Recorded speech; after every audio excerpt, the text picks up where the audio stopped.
Tsy misy fanajana nisy maha-olombelona ny fisamborana izay natao tamin'ny solombavam-boaka fetra raha lamosafimbololona hoy ny nambaran'ireo fianakaviany sy ny olona akaiky azy ary ireo mpikambana timma ao amin'ny boriboritany fadimy sy ireo olom-bafety samihafa androany maraina.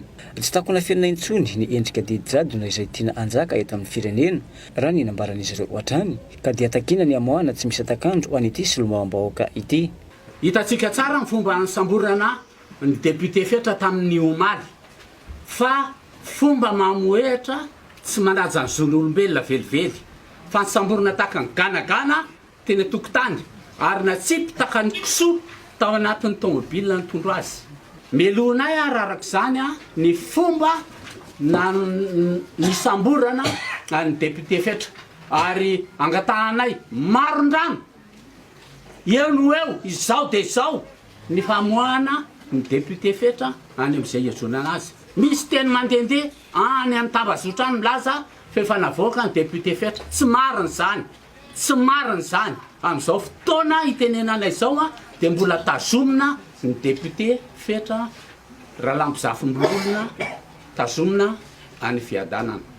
Melohanay amin'ny herinay manontolo izao fanagiazana izao izay mampiseho sahady fa didy-jadona ny manjaka mitady anjaka eto amin'ity firenena ity ary toerina hatramin'ny farany. Nanamafy ihany koa izy ireo fa tsy mijanona ny tolona raha tsy mandresy ny vahoaka ary tsy misy jadona mandresy vahoaka izany ka dia nilaza ny vonina ny ady hatramin'ny farany izy ireo.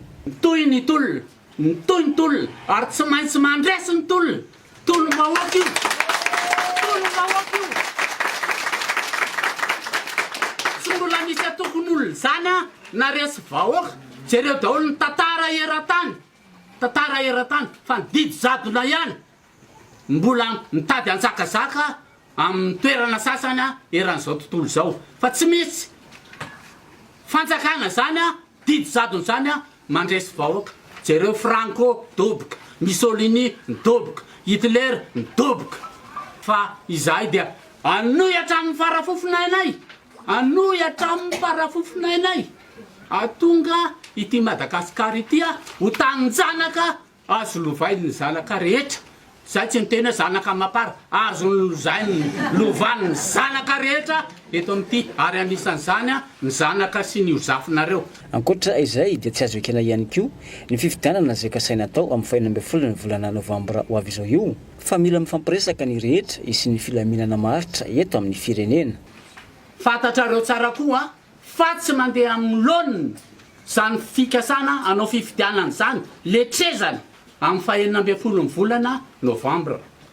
Tsy mety velively satria ny valiny dia efa any miandry fotsiny no avoaka amin'ny fotoana mahamety azy.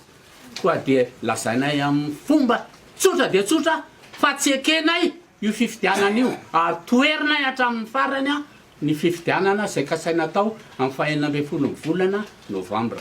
Nambaran'izy ireo ihany koa fa misy ny antokon'olona na groupe ra izay alefa eny ampovoan'ny mpanao fihetsiketsehana mba anakorotana sy animba ny zavatra kasaina ka ny omaly alarobia dia mody no samborina izy ireny saingy ny hariva ihany dia nalefa nody.